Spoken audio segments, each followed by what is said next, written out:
함께 오늘 또 정독하실 말씀은요, 마태복음 24장의 말씀입니다. 오늘 이 마태복음 24장 말씀을 정독하실 텐데요, 말씀 찾으시는 동안에 마태복음 24장의 전체적인 내용을 함께 나누고 말씀 읽도록 하겠습니다. 마태복음 24장에서 예수님은 예루살렘이 심판받게 될 것을 예고하십니다. 실제로 AD 70년 로마에 의해 예루살렘이 함락당하면서 끔찍한 참화를 겪게 됩니다. 예수님의 예루살렘에 대한 심판의 예고는 마지막 날의 최후 심판에 대한 경고이기도 합니다. 마지막 때가 올수록 예수님을 따르는 자들은 환난과 미움을 당하게 되지만 끝까지 견디는 자는 구원을 받게 될 것입니다. 세상 끝날에는 전대미문의 큰 환난과 함께 거짓 선지자들이 등장해 큰 표적과 기사를 보이며 하나님의 백성들을 미혹할 것이기에 참과 거짓을 잘 분별해야 합니다. 예수 그리스도는 반드시 다시 오십니다. 재림의 날은 알 수 없지만 여러 징조들을 통해 재림이 임박했다는 것은 알 수 있습니다. 그리스도인은 항상 주님의 재림을 준비하고 있어야 합니다. 이 시간 함께 마태복음 24장 말씀을 들으시면서 정독하도록 하겠습니다. 마태복음 24장. 예수께서 성전에서 나와서 가실 때에 제자들이 성전 건물들을 가리켜 보이려고 나아오니 대답하여 이르시되 너희가 이 모든 것을 보지 못하느냐? 내가 진실로 너희에게 이르노니 돌 하나도 돌 위에 남지 않고 다 무너뜨려지리라. 예수께서 감람산 위에 앉으셨을 때에 제자들이 조용히 와서 이르되 우리에게 이르소서 어느 때에 이런 일이 있겠사오며 또 주의 임하심과 세상 끝에는 무슨 징조가 있사오리이까? 예수께서 대답하여 이르시되 너희가 사람의 미혹을 받지 않도록 주의하라. 많은 사람이 내 이름으로 와서 이르되 나는 그리스도라 하여 많은 사람을 미혹하리라. 난리와 난리 소문을 듣겠으나 너희는 삼가 두려워하지 말라. 이런 일이 있어야 하되 아직 끝은 아니니라.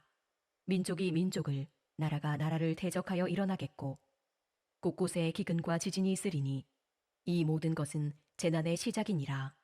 그때의 사람들이 너희를 환난에 넘겨주겠으며 너희를 죽이리니 너희가 내 이름 때문에 모든 민족에게 미움을 받으리라. 그때에 많은 사람이 실족하게 되어 서로 잡아주고 서로 미워하겠으며 거짓 선지자가 많이 일어나 많은 사람을 미혹하겠으며 불법이 성함으로 많은 사람의 사랑이 식어지리라. 그러나 끝까지 견디는 자는 구원을 얻으리라. 이 천국 복음이 모든 민족에게 증언되기 위하여 온 세상에 전파되리니 그제야 끝이 오리라.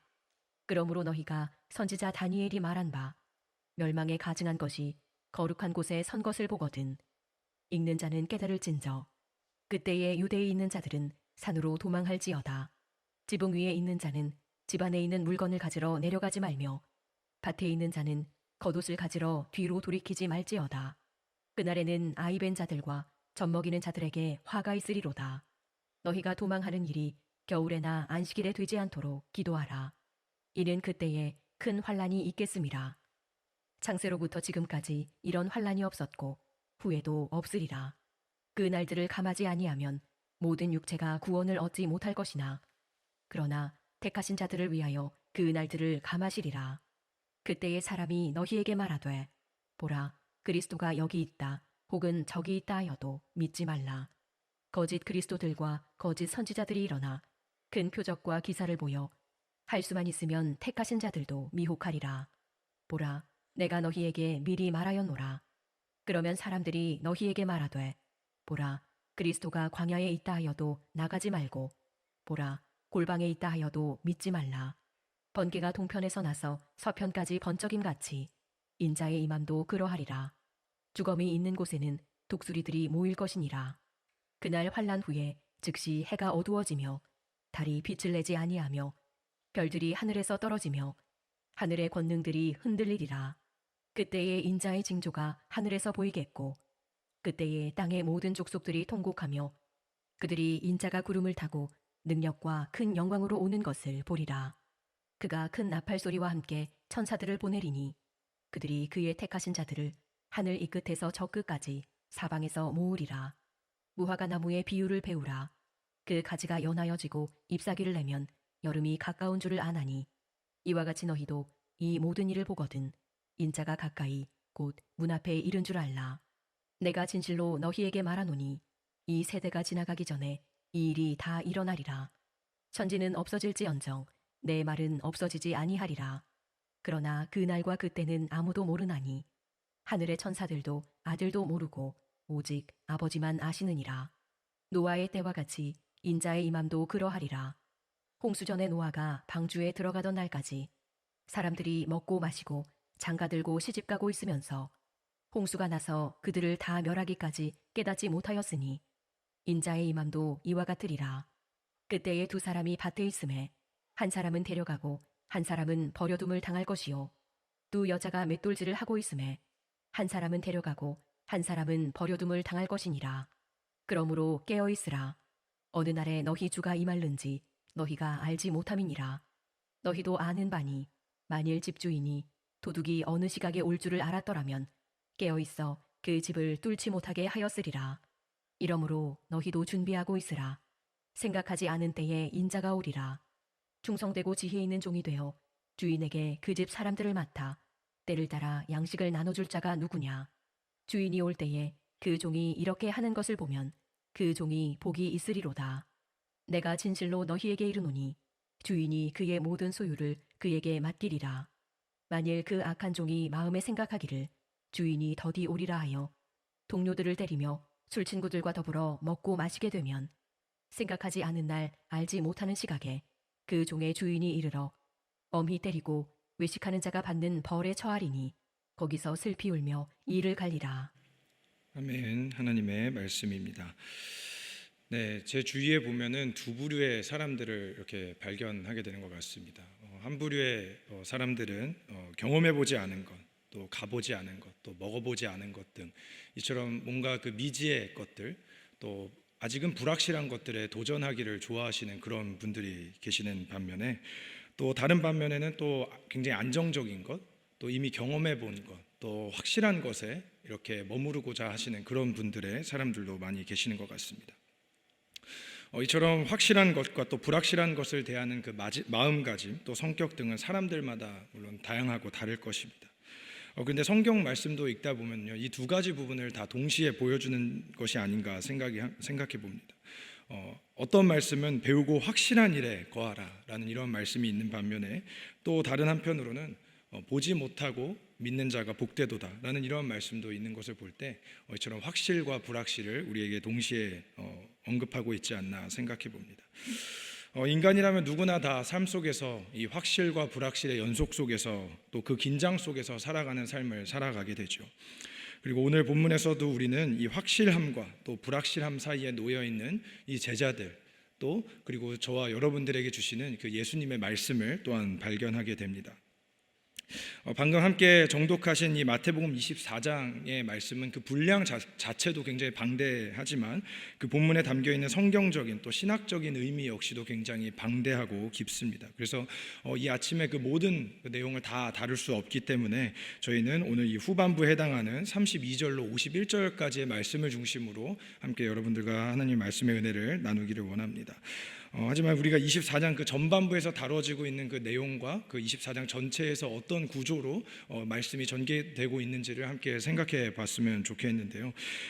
우선 이 24장부터 또 이 마태복음 25장까지의 말씀을 일컬어서 일명 감람산 설교다 이렇게 일컬고 있습니다. 특별히 이 예수님의 감람산 설교를 통해서 예수님께서는 예수님이 십자가에 달리시기 그 전에 예수님 당신의 그 재림과 또한 그 재림 때에 닥쳐오게 될 그 종말의 때에 나타날 각종 그 사인과 표적들을 설명해 주시는 그런 말씀이 바로 이 감람산 강화, 이 감람산 설교에 담겨 있는 내용이라고 할 수 있겠습니다. 그래서 1절로 2절에 보시면은 예수님께서는 먼저 예루살렘의 멸망과 그 붕괴에 대해서 먼저 말씀을 하셨습니다. 그러자 제자들이 3절에서 이 세상의 멸망, 세상의 종말과 재림의 징조에 대해 예수님 앞에 질문을 하면서 나아가게 되죠. 그리고 그 질문은 크게 두 가지로 이렇게 생각해 볼 수가 있겠습니다. 한 가지는 그 재림의 때가 언제 임할 것이냐, 또 다른 한 가지는 어떠한 징조들이 나타날 것이냐, 이 두 가지 부분으로 이 질문을 생각해 볼 수가 있죠. 그리고 예수님의 답변이 4절부터 해서 계속해서 이어지고 있는 것입니다. 이 4절부터 14절까지 예수님은 먼저 이 재난의 징조가 무엇인지, 그리고 끝까지 지키는 믿음의 중요성에 대해서 이렇게 제자들에게 말씀해 주셨고요.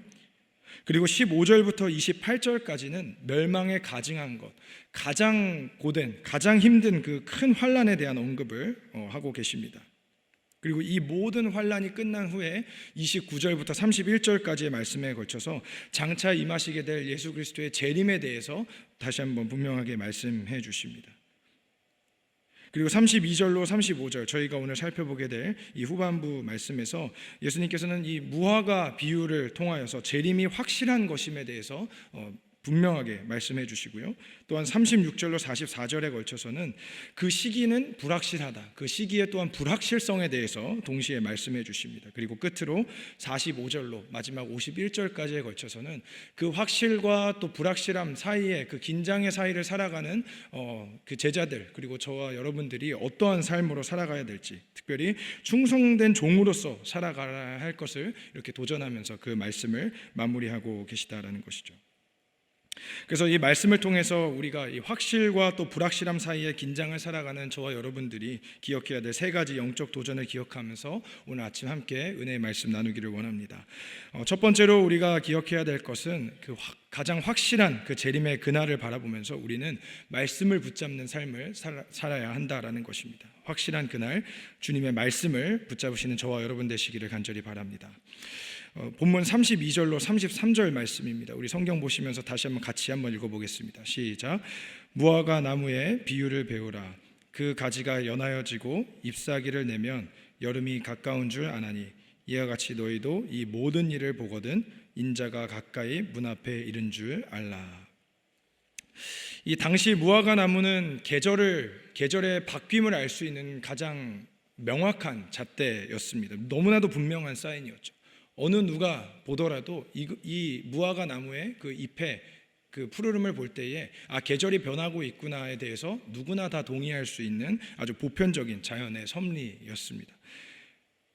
이 33절에 기록된, 그렇다면 이 모든 일이라는 것은 무엇을 의미할까요? 저희가 읽지는 않았지만 이 4절부터 28절까지에 걸쳐서 나타나고 있는 이 각종 이 마지막 때에 해당하는 징조들을 일컫습니다. 모든 난리, 또 미혹, 또 소문, 또 재난과 이 환난의 그 각종 징조를 가리키는 내용이 바로 이 33절에 기록된 이 모든 일이라는 것입니다. 그래서 이 무화과를 통해서 이 계절의 변화를 너무나도 분명하게 자명하게 예측할 수 있는 것처럼 이 모든 것, 이 제자들과 또 이 종말의 때를 살아가는 우리들이 바라보는 이 징조가 가리키는 그 메시지 역시도 누구나 다 동의할 수 있을 만큼 명확한 것이다라는 것을 예수님께서는 말씀해 주시고 있다는 것이죠. 그리고 그것이 바로 가리키고 있는 것은 예수님의 다시 오심이 임박하였다라는 것입니다. 계속해서 34절 말씀 보시면 주님께서 이렇게 또한 말씀하십니다. 내가 진실로 너에게 말하노니 이 세대가 지나기 전에 이 일이 다 일어나리라. 여기서 이 진실로라고 이 번역되고 있는 이 단어, 이 truly라고 번역되고 있는 이 헬라어 단어의 그 의미는요, 이 아멘이라는 헬라어 단어가 사용이 되고 있습니다. 그래서 34절의 가장 첫 번째 단어가 이 아멘이라는 단어로 시작이 되어지고 있다는 것입니다. 예수님의 입술을 통하여서 아멘이 먼저 선포되고 있다는 것이죠. 잘 아시는 대로 이 아멘이라는 단어는 우리가 오늘날에도 그렇게 비슷한 용례로 사용하고 있습니다만 그 의미가 이 선포된 내용 혹은 진술된 내용에 대해서 제가 동의합니다, 또 아주 강력한 확신을 갖습니다 라는 그러한 그 믿음의 그 선포 아니겠습니까? 그렇다면 예수님께서 지금 무엇에 확신하면서 무엇을 이렇게 강하게 확신하고 동의하시면서 말씀하시는 것일까? 그것은 바로 이 세대가 지나기 전에 이 일이, 이 앞에 기록된 이 모든 종말의 징조들이 다 일어날 것이라고 지금 확증해주고 있다는 것입니다. 그것을 아멘으로 말씀하고 계시다라는 거예요.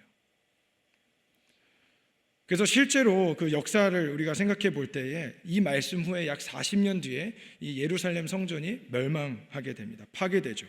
예수님께서 이 24장 제일 전반부에서 말씀하신 그 예언이 그대로 성취되는 것을 저희가 역사를 통해서 확인할 수가 있습니다.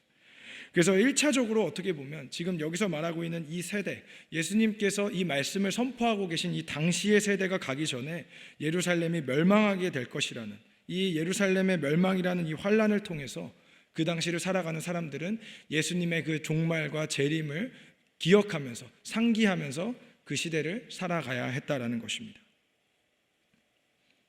하지만 오늘날 이 말씀을 읽는 우리는 이 말씀을 어떻게 받아야 할까요?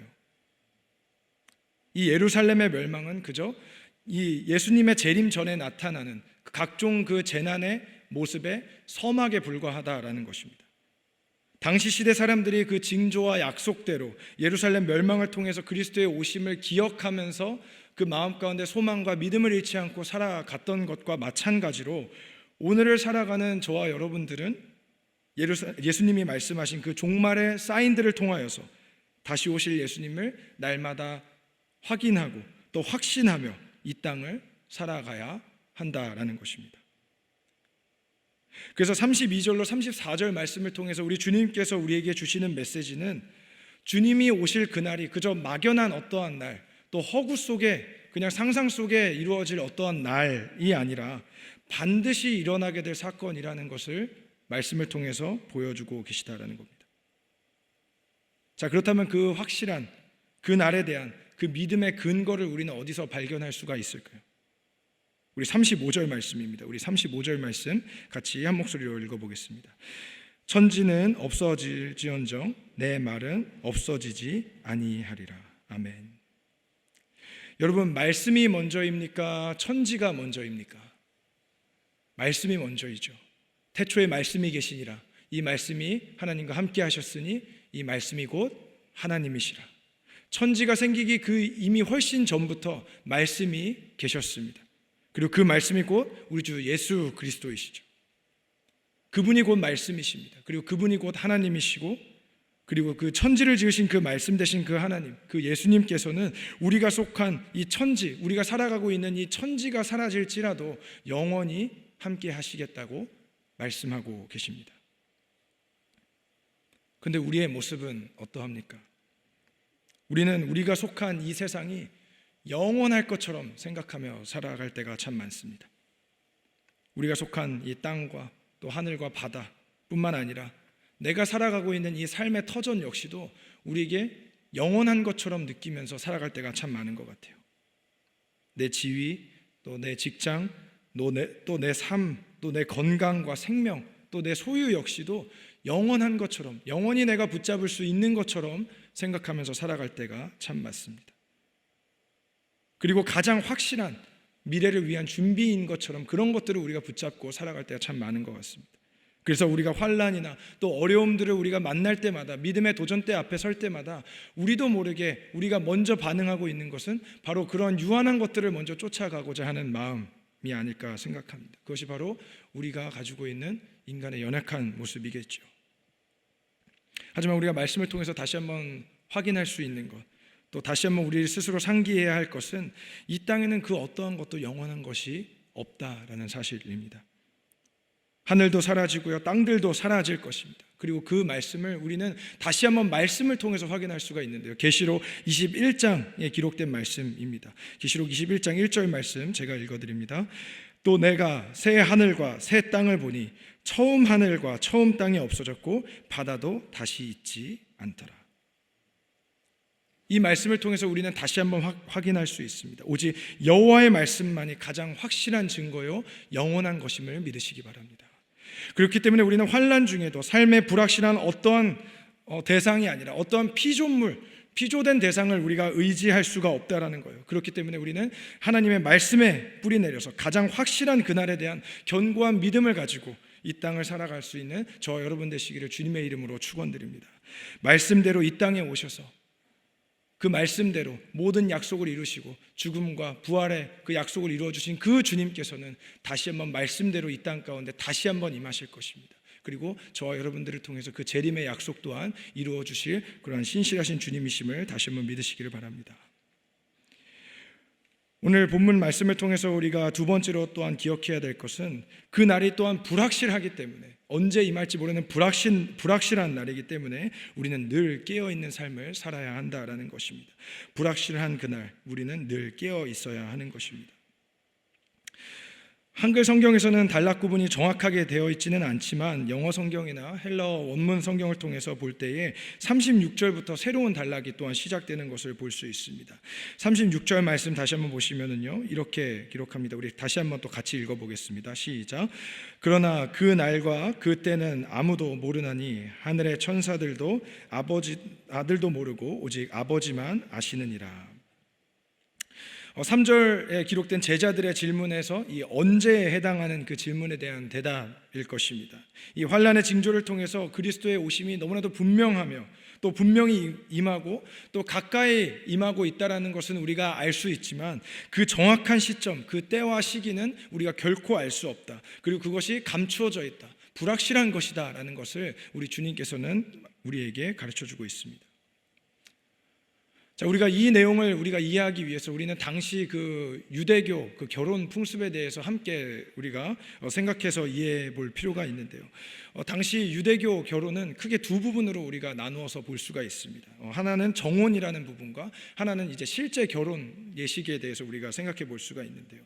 최초 신랑이 이제 신부 아버지께 결혼 지참금이라는 것을 지불하게 되면은 그 결혼 그 약혼이 이렇게 정혼이 이루어지게 됩니다. 그래서 신부 집에서 잔치를 갖게 되고 약혼식이라는 것을 거행하게 되죠. 그것이 마치게 되면은 이제 신랑은 다시 자신의 아버지 집으로 돌아가게 됩니다. 그래서 그 자신의 아버지의 집에서 그 근처에서 이제 신부와 함께 살게 될 그 집을 짓게 되면서 신부에게 이렇게 약속합니다. 내가 이 집이 완성되면, 내가 결혼 준비가 다 되면 내가 신부인 당신을 데리러 다시 돌아오겠습니다라는 그 약속을 이렇게 하게 되죠. 그리고 그 시기가 대략 한 1년 정도 걸리지만 그 시기와 때는 정확하게 알 수가 없습니다. 그리고 이 모든 과정을 지켜보는 이 신랑의 아버지는 아들이 집을 지으면서 이 준비하는 그 기간 동안에 이 아들을 지켜보면서 이 아들이 준비가 되었나, 그 집이 살 집이 준비가 되어 가는지에 대해서 계속해서 살펴보며 이 아들을 다시 보내어서 신부를 데리고 올 그날을 이제 아버지가 판단하게 됩니다. 그리고 완전히 준비가 되었다라고 그것이 판단이 되게 되면 아버지는 드디어 이제 비로소 아들에게 가서 너가 가서 내 신부를 데려와라 라고 이렇게 말씀하는 것이죠. 그리고 이때 비로소 아들은 신부를 데리고 자신이 살 집으로 데리고 오게 되는 것입니다. 이것이 바로 이 당시 그 유대 그 결혼의 풍습이었다라는 것이죠. 그래서 이러한 그 문화적인 컨텍스트를 우리가 함께 고려해서 이해해 본다면 지금 이 말씀에서 예수님께서 어떠한 말씀으로 이 36절의 말씀을 우리에게 주고 있는지 좀 더 이해하기가 쉽습니다. 예수님께서 다시 이 땅 가운데 오시는 그날은 곧 어린 양 되신 예수님의 혼인잔치가 벌어지는 날입니다. 그리고 신부된 성도들을 데리러 오시는 그날입니다. 그리고 천국에 우리의 처소가 완성되는 그날과 그때는 오직 아버지 성부 하나님께서만 아신다라는 것이죠. 그래서 37절에서 그 이유를 설명하고 있습니다. 이 37절 말씀이 영어 성경에서 이 for라는 단어, 그 왜냐하면이라는 단어로 시작하고 있는데요. 그 이유에 대해서 설명하고 있는 것이죠. 그 이유가 무엇입니까? 인자의 오심이, 주님의 이 재림이 노아의 시대 때와 너무나도 유사하다라는 것을 말씀해 주고 있어요. 그렇다면 노아의 시대 때 어떠한 모습이 있었는가? 38절과 39절에 그 내용이 기록되어져 있습니다. 홍수 전에 노아가 방주에 들어가던 날까지 사람들이 먹고 마시고 장가들고 시집가고 있으면서 홍수가 나서 그들을 다 멸하기까지 깨닫지 못하였으니 인자의 임함도 이와 같으리라. 자, 여기서 말하고 있는 먹고 마시고 장가가고 시집가고라는 이 표현은 그저 방탕한 삶을 의미하는 것은 아닙니다. 먹고 마시고 여기서는 어떤 드링킹을 하는 술을 마시는 그런 것을 의미하는 단어가 쓰인 것이 아닙니다. 여기서는 그냥 일상적인 삶을 의미하는 것이에요. 평범한 삶, 일상의 삶을 의미하는 것입니다. 그렇기 때문에 여기서 말하고 있는 그 내용은 결국 심판의 때가 가까이 다가오고 있는 그런 임박한 시대를 살아가고 있는 사람들임에도 불구하고 여전히 자신의 일상에만 머물러 있는, 일상에만 집중하고 먹고 마시는 삶의 문제에만 급급해서 살아가고 있는 그런 사람들의 삶의 모습을 의미하고 있는 것이죠.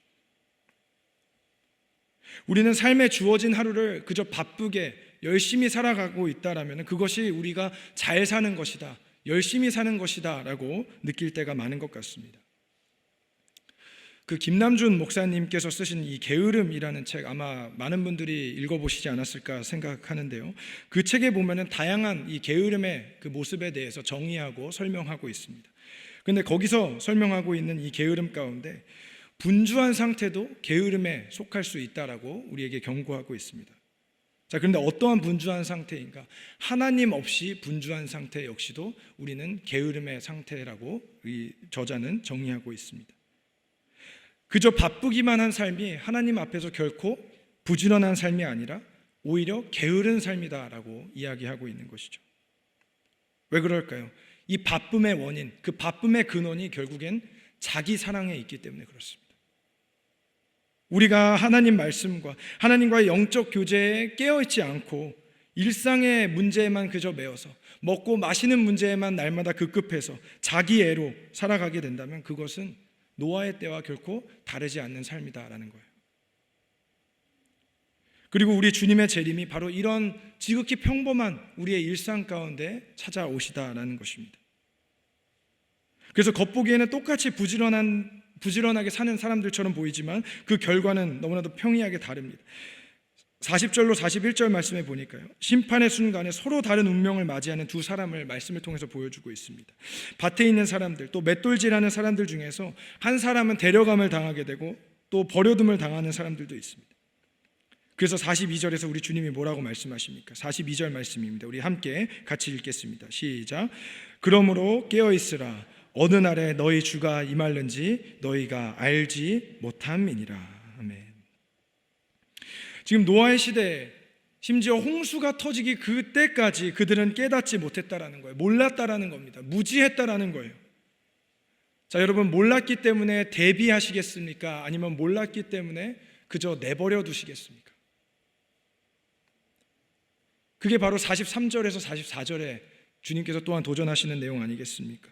집 주인이 도둑이 어느 때 올 줄 알았더라면 깨어 있었을 것이고 집에 못 들어오게 했을 것이다. 대비했다라는 것 아닙니까? 이러므로 너희도 준비하고 있으라. 생각하지 않은 때에 인자가 오리라. 확실함과 또 불확실함, 그날을 우리가 기다리고 또 기억하면서 이 땅을 살아갈 때에 우리는 이 땅에서 어떠한 삶의 준비를 하면서 살아가야 할까요? 요즘 뉴스를 보면은요, 연일 보도되는 가장 빈번한 소식이 아마 이 경제에 대한 뉴스가 아닐까 생각합니다.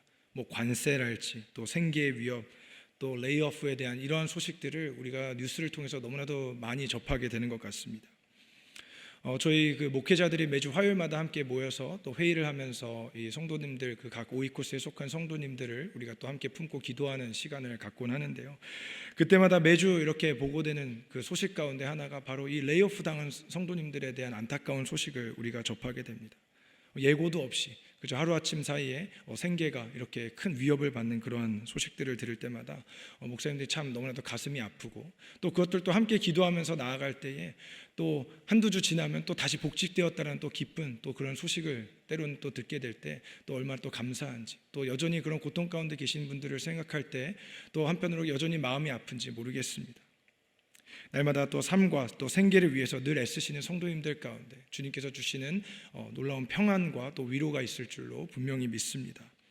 그런데 우리가 그러한 일상의 문제를 또한 살아가기에 앞서서 우리가 그만큼 또 중요한 것이 바로 하나님과의 영적인 교제, 또 영적 생활에 우리가 게을러지지 않기를 또한 간절히 바랍니다.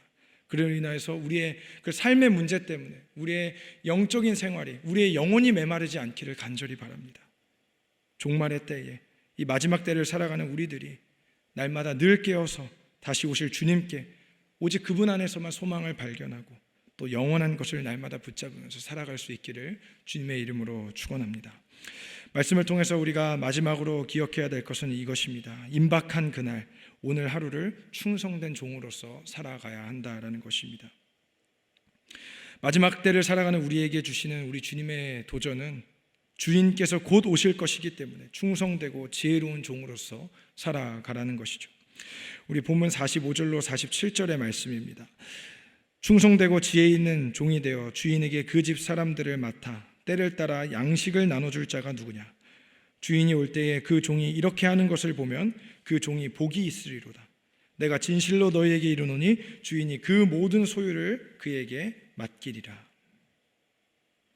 주인은 여러 종들 중에서 지금 여러 종들 중에서 그 재물을 맡을, 또 그 여러 종들을 돌보아줄 그 리더급이 되는 한 종을 세워 놓습니다.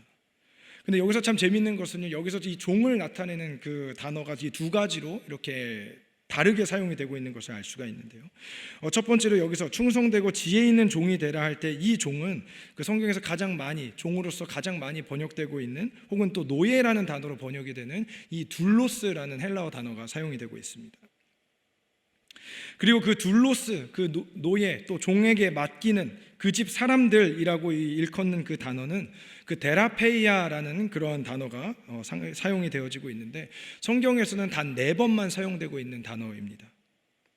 그래서 누가복음에서 한 2번, 그리고 계시록 말씀에서 1번, 그리고 오늘 저희가 읽은 이 마태복음 이 본문에서 이 번역본에 따라서 이 1번이 사용이 되고 있는 것이죠. 근데 참 재밌는 것은 이 데라페이아라는 이 종을 나타내는 이 단어의 원래의 뜻에는 이 치료, 또 회복이라는 이러한 단어의 뜻이 담겨져 있습니다. 그래서 이 단어에서 파생이 돼서 영어 단어의 이 테라피라는 단어가 오게 된 것이죠.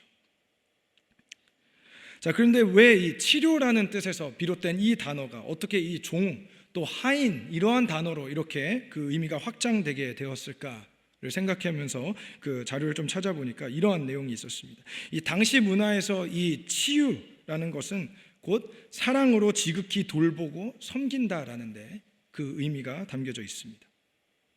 그래서 이 데라페이아, 이 종의 그 사명 가운데, 중요한 사명 가운데 하나는 주인께서 맡겨주신 것을 사랑으로 지극히 돌보면서 섬겨야 한다라는 그 의무와 사명이 있다라는 거예요. 그래서 치유하고 그 맡겨주신 것을 회복하는 일에 집중하는 것에 그 데라페이아, 그 종된 자들의 사명이 있었다라는 것입니다. 그리고 그들의 대표자인 이 둘로스, 그 또 다른 그 종들은 그 주인께 완전히 매어진 그 종들로서, 그 노예와 같이 완전히 매은받은 그 종들로서 자신의 주권을 내어놓고 데라페이아들을 때마다 먹이며 돌보는 일을 감당해야 했다라는 것이죠. 그것이 바로 말씀에서 이야기하고 있는 충성된 종들의 모습이다, 지혜 있는 종들의 모습이다라는 것이죠. 그리고 이 섬김, 돌봄, 치유의 역사가 우리가 속한 가정과 교회 안에서도 나타나야 될 줄로 분명히 믿습니다. 이것이 바로 주인의 돌아오심을 늘 깨어서 준비하고 있는, 깨어있는 지혜 있는 종들의 바람직한 모습이다라는 것이죠. 오늘날 교회의 모습이 되어야 하는 것입니다. 반대로 악한 종들의 모습은 어떻습니까? 48절에 이렇게 기록하죠. 그 악한 종이 마음에 생각하기를 주인이 더디 오리라 하여. 지금 가장 큰 오류가 무엇입니까? 주인이 늦게 올 것이라고 착각하고 있다는 거예요. 영적인 안일함과 방심 아니겠습니까?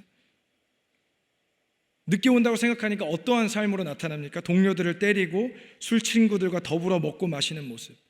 좀 전에 설명드렸던 이 데라페이아 그 종들, 치유와 회복의 종들로서 마땅히 감당해야 될 모습과는 전혀 상반된 모습을 보여주고 있다는 것이죠. 주님의 오심을, 주인의 오심을 완전히 망각하고 살 때에 얼마든지 일어날 수 있는 그 모습 아닙니까? 우리가 속한 가정과 또 교회와 공동체 안에서 우리가 치유와 또 회복, 돌봄을 추구하지 않을 때 우리는 언제고 수시로 폭력과 아픔과 상처를 낳기 쉽다라는 것입니다. 50절에서 주님은 다시 한번 우리에게 상기시키면서 말씀하십니다. 생각하지 않은 날, 알지 못하는 그 시각에 그의 종이 주인에게 이르러. 지금 악한 종의 입장에서 지금 주인이 빨리 오신 거 아니겠습니까? 더디 오실 거라고 생각한 그 주인이 빨리 갑자기 나타나신 것이죠. 그때는 불확실하지만 주인은 반드시 오신다라는 겁니다. 그리고 그에 합당한 심판을 선포하십니다. 51절 말씀. 어미 때리고 외식하는 자가 받는 벌에 처하리니 거기서 슬피 울며 이를 갈리라. 이 한글 성경에서는 이 구절을 굉장히 순화해서 번역했는데요. 이 영어 성경이나 원어 성경을 보시면은 He will cut him in pieces 이렇게 번역을 하고 있습니다. 즉 다시 말해서 이 악한 종을 쪼개어 놓다, 둘로 나누어 놓다, 조각내버리다, 이러한 의미를 가지고 있는 것이에요. 굉장히 무시무시한 심판의 메시지 아닙니까? 주인이 떠나 있는 동안 종들의 어떤 리더로 세워진 이 악한 종은 위선과 또 외식함으로 일관했습니다. 충성을 다할 줄 알았지만 주인이 부여한 권위 또 그 리더십을 남용했고요. 주인의 집에 샬롬과 회복과 돌봄의 사역을 깨뜨렸습니다. 그리고 그 악한 종은 결국 이러한 무시무시한 영원한 심판을 맞이하게 되는 것입니다. 사랑하는 여러분, 임박한 그리스도의 오심을 준비하는 삶은 개인의 먹고 마심, 배부름과 유익을 위해서만 사는 삶이 결코 아닙니다. 예수님이 삶의 주인이시며 우리는 그저 종일 뿐입니다. 주인이 아닌 청지기의 사명을 감당하는 자들인 것이죠. 그렇기 때문에 청지기로서 우리는 맡겨진 것을 잘 감당해야 하며 또 주신 말씀을 우리는 끝까지 충성되이 잘 이행해야 하는 사명이 있습니다. 그렇기 때문에 오늘 동일한 이 24장 13절 말씀에 보면 끝까지 견디는 자가 구원을 얻을 것이라는 그 주님의 말씀이 기록이 되어 있죠. 주님이 오시기까지 끝까지 주님이 맡기신 그 섬김과 또 돌봄과 또 회복의 사역이 저 여러분을 통해서 우리가 속한 가정과 우리 교회 안에서 이루어져 가기를 간절히 바랍니다. 그래서 충성된 종들에게 주시는 그 귀한 복과 그 상급을 마음껏 누리게 되시기를 주님의 이름으로 간절히 축원드립니다. 저는 이 히브리서 말씀을 가지고 오늘 말씀의 결론을 맺고자 합니다. 히브리서 10장 23절로 25절에 보면은 이러한 말씀이 기록이 되어져 있습니다. 우리가 믿는 도리의 소망을 움직이지 말며 굳게 잡고 서로 돌아보아 사랑과 선행을 격려하며 모이기를 패하는 어떤 사람들의 습관과 같이 하지 말고 오직 권하여 그날이 가까움을 볼수록 더욱 그리하자. 아멘. 고난주간 한 주간 동안 우리가 십자가, 그리스도의 십자가를 묵상해 왔습니다. 종의 형체로 이 땅 가운데 오신 그분의 돌봄과 또 그분의 치유, 회복이 없었더라면 그분께 속한 종된 우리 역시도 때를 따라 얻게 되는 복을 결코 누리지 못했을 것입니다. 아버지의 때를 기다리시는 그분의 인내가 없었더라면 내일 맞이하게 될 그 부활의 영광 또한도 우리에게 없었을 것입니다. 그리고 삶에서 붙잡아야 할 우리의 유일한 소망 역시도 없었을 것입니다. 그분은 약속대로 부활하셨고 또한 약속대로 분명히 다시 우리들 가운데 돌아오실 것입니다. 예수님의 다시 오심에 대한 가장 확실한 소망, 또 그 불확실한 시점 사이에 그 긴장 속에 살아가는 우리들은 가장 확실한 주님의 말씀을 붙잡고 살아가야 할 것입니다.